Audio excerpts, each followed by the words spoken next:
My name is Alyssa, and at 30, I thought I had finally built a life that had nothing to do with the man who threw me out, like a failed investment when I was 18. But the day I walked into the will reading for Blackwood Estate, my father, Brian, was already there. He sat at the head of the polished mahogany table, grinning as if he still owned the world. "This is good, kiddo," he said softly, just loud enough for me to hear. "Grandma's estate is worth at least $3.3 million. We will build a real family business together. Drop a comment and let me know where you are listening from and what time it is for you right now. I would love to know who is part of our community. Together." That word hit me with the weight of a 10-year bad debt. My father had not contributed a single cent to my survival since he handed me a suitcase and told me my veterinary dreams were a waste of his capital. Now, looking at his predator's grin, I realized he did not see a daughter. He saw a $3.3 million bailout for his hidden gambling debts. The judge cleared his throat, his voice cutting through the thick air of the conference room. My mother, Kimberly, sat rigid, her knuckles white. My sister, Alexis, did not even look up from her phone, likely already browsing for her next luxury jumper. Then, the judge reached the final clause. I bequeath full operational control and beneficial interest of Blackwood Equine Estate to my granddaughter, Alyssa. The silence that followed was expensive. Brian's smile did not just fade, it shattered, like cheap glass under a thoroughbred's hoof. He leaned forward, the mask of the loving father evaporating instantly. "That is a mistake," he hissed. Eleanor was confused. "You have no idea how to run a multi-million-dollar operation. You are a stable girl with a degree." I did not cry. I did not ask for his approval. I did not even look at my mother for support she had never given. Anger was not loud this time. It was clinical. I pulled a folder from my bag and slid a printed document across the table. It was a formal notice to vacate. "You have 48 hours to clear out your executive office in the stables, Brian," I said. My voice was steady, a sharp contrast to his vibrating rage. "I have already changed the gate codes. Your access to the estate accounts was terminated 5 minutes ago." People often ask why victims of a toxic legacy ever come back. They do not understand the survivor's invisible chain. It is a psychological prison, made of what-ifs, and the desperate hope that maybe, just this once, the predator will become a parent. For years, I had been bound to this ranch by the ghost of a family I never truly had. I had stayed in the shadow of the mountains, working as an underpaid vet for neighbors, just to be near the horses Eleanor loved. I was not waiting for an inheritance. I was waiting for justice, to finally balance the books. "You vindictive little Brian started," his face turning a dark, dangerous purple. "I co-signed for this life. I raised you." "No," I interrupted, my tone ice cold. "You provided the bare legal minimum. I was the silent investor in your version of family, and my compassion was a luxury you overdrafted for a decade. This is not a family meeting anymore, Brian. This is an audit, and you are officially in the red." I stood up, taking the deed with me. I did not need to look back. I could feel his world crumbling behind me, and for the first time in 30 years, the air in Virginia tasted like freedom. I walked out of that conference room and headed straight for the lower pastures, my boots crunching on the gravel Eleanor had insisted on maintaining long after my father stopped caring about anything but the profit margins. As I looked at the thoroughbreds grazing in the morning mist, I did not see a $3.3 million asset. I saw a decade of my own blood and sweat. I remembered a rainy Tuesday, 3 years ago, when the prize mare, Starlight, went into a difficult labor at 3 in the morning. My father was asleep in his silk sheets, and my sister, Alexis, was likely dreaming of her next viral equestrian post. I was the one in the mud, performing an emergency foal rotation while my hands shook from exhaustion. When the foal was finally safe, I did not get a thank you. I got a text from Brian at 8 in the morning, demanding to know why I had not cleaned the equipment yet. That was my role, the ghost vet, the one who performed life-saving surgeries while Alexis took the credit on social media, posing with the horses as if she knew the difference between a colic and a common cold. The most expensive scar I carry is not from a kick in the stalls. It is from the afternoon I asked Brian for help with my final year of veterinary tuition. He was sitting in his leather chair, a glass of $200 scotch in his hand. He laughed a short, clinical sound and told me that vet school was a hobby. But Alexis's new $200,000 show jumper was an investment in the family's social standing. I paid for that degree with 3 jobs and a mountain of student loans, while they threw money at Alexis's designer wardrobe. Looking back, I realized I had fallen into the trap of normalizing cruelty. This is the psychological mechanism where a family's obsession with status, in our case, the equine elite, allows them to treat their own members as disposable assets rather than human beings.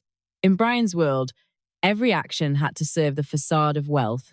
Because I was useful and quiet, he assumed my compliance was a permanent line of credit he could draw from without ever paying it back.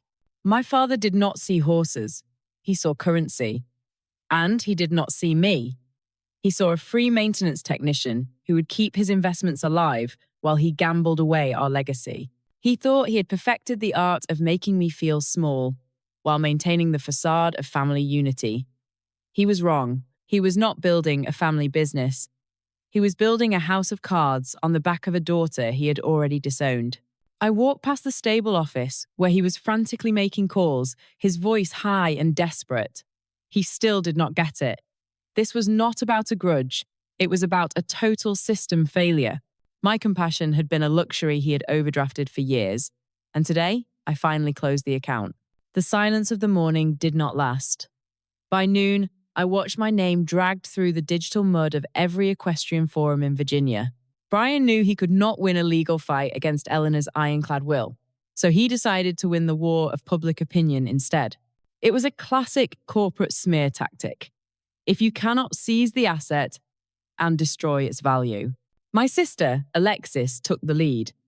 She appeared on an elite equestrian podcast, her voice trembling with a rehearsed, fragile grace.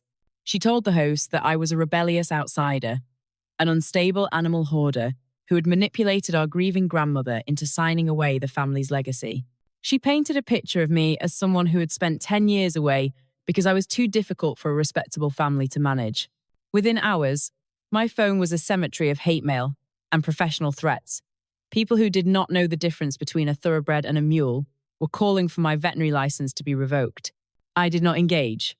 I did not post a rebuttal. I simply sat in the office and watched the analytics of her attack. Anger is a resource, and I was not going to waste mine on her theatre. I knew Brian's desperation went deeper than social media posts. A man with his level of debt does not just want the estate. He needs liquidity, and he needs it now. My suspicion was confirmed when I intercepted a series of outgoing calls from the stable landline. Brian had not just been making calls to his lawyer, he'd been contacting a slaughter buyer in Kentucky. He was secretly arranging to liquidate Eleanor's prize, thoroughbreds, horses worth hundreds of thousands of dollars, to a man who only cared about the price per pound. He was planning to auction off the very animals I had spent my life protecting, selling them to the one place from which there is no return. He was trying to gut the sanctuary before the transition was finalized. It was a scorched earth policy. If he could not own Blackwood, he would ensure there was nothing left for me to inherit but empty stalls and a ruined reputation. He was ready to destroy 3 generations of lineage just to cover his losses at the card table. I watched from the window as a heavy, unmarked truck pulled into the lower drive. Brian was down there, pointing at the stables, a frantic look in his eyes that I had seen too many times before. He thought he was fast. He thought he could outrun the truth. But he forgot one thing. I am a doctor of veterinary medicine, and I know exactly how to recognize a parasite before it kills the host. This was not a family dispute anymore. It was a rescue mission, and the predator was about to find out that the stable girl had teeth. Brian thought he could intimidate me with noise. He expected me to retreat into the stables and hide behind my research, while he used the local media to shred my reputation. He forgot that the loudest person in the room is usually the one with the most to hide. I did not need to yell back. I needed a scalpel. I sat in Mr. Thompson's office, the air smelling of old paper and expensive tobacco. He had been my grandmother's attorney for 30 years, the one man my father could never charm, and certainly could never buy. I told him about the unmarked truck and the calls to the slaughter buyer. Mr. Thompson did not even look surprised. He simply adjusted his glasses and opened a leather folder that looked as heavy as a tombstone. We did not waste time on a countersuit for defamation or a public response to Alexis's pathetic podcast appearance. We moved with surgical precision. By 1 p.m, we had filed an emergency injunction that froze every single estate account and thoroughbred registration. Within 60 minutes, Brian's high-limit credit cards he had been using to fund his executive lifestyle, were nothing more than rectangles of useless plastic. We also secured a temporary restraining order, legally barring any commercial transport vehicles from entering Blackwood without my written authorization. But the real damage was hidden deep in the ledgers. Eleanor had established a $500,000 trust fund, specifically for the medical care and maintenance of the thoroughbreds. It was her safety net for the animals she loved, meant to ensure they would never suffer, even if the estate faced a financial downturn. Brian had always spoken of that trust with a reverence that I now realized was actually hunger. I spent the next 14 hours with a forensic accountant, tracing every cent of that $500,000 fund. The spreadsheets glowed on my screen, a grid of red ink and shattered promises. The numbers told a story of systematic, cold-blooded betrayal. Brian had not just been a poor manager of the estate. He had been siphoning money from the trust for 3 years straight. We found $200,000 moved to an offshore betting account under a shell company. $50,000 was labeled as stable repairs, but the wire transfer went directly to the landlord of Alexis's luxury apartment in the city. $10,000 meant for emergency colic surgery matched the exact amount of Brian's losses at a private poker tournament in Richmond. My father viewed his children as assets and his mother as a bank. He never saw the value in a life that could not be traded. This was no longer a family squabble about a will. This was a professional dismantling. Every time Brian took $1 from those horses, he was killing Eleanor's legacy. I watched the printer spit out page after page of evidence, over 100 pages of documented financial malpractice. Brian thought I was a stable girl who did not understand how the big leagues worked. He forgot that a veterinarian's primary job is to identify the rot and remove it before it kills the host. I did not feel anger anymore. I felt the cold, clinical satisfaction of a successful surgery. I had him in a legal cage, and he was about to find out that the gate was locked from the outside. The forensic audit did not just reveal a paper trail of stolen cash. It uncovered a biological crime scene. While the accountant tracked the siphoned funds, my veterinary eyes were focused on the thoroughbred registry. I noticed a pattern of emergency euthanasias that defied every law of equine health. Microchip numbers in the insurance claims did not align with the medical history I had recorded in my private journals over the years. This was the criminal twist we had been looking for, the one that elevated Brian from a greedy father to a federal liability.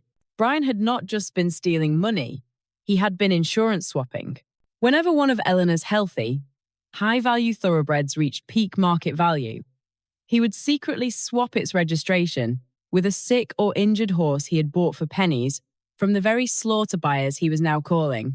He would then report the death of the healthy prize horse, collect a 6-figure insurance payout, and sell the actual healthy animal under a forged name to private collectors in Europe. He was not just managing the estate, he was murdering its history for a gambling fix. It was a systematic dismantling of 3 generations of thoroughbred lineage. My father had not just seen me as a burden, he had seen the horses as disposable lottery tickets. I felt a cold, sharp clarity as I looked at the documentation for a $50,000 claim on a mare named Midnight. Brian had reported her dead of colic, but I knew she had been healthy when I last saw her. He had traded her life for $50,000 of untraceable cash. Just as we were preparing to finalize the report, Mr. Thompson pulled a small, encrypted thumb drive from Eleanor's private safe. It was labeled with my name in her firm, looping handwriting. We opened the file, and my grandmother's face filled the screen. She looked frailer than I remembered, but her eyes were like flint. "I knew you would lie, Brian," she said to the camera, her voice steady and unforgiving. "I have been known about the swaps for months. I have been documenting every microchip, every forged signature, and every secret sale you thought I was too old to notice. She looked directly into the lens, as if she could see the predator sitting in his office right now. I left Alyssa the lodge to save her, but I left her this drive to stop you. The video was not just a message. It was a lethal discovery. Eleanor explained that she had set a legal trigger. If Brian accepted the will, he would live in the shadow of her conditions.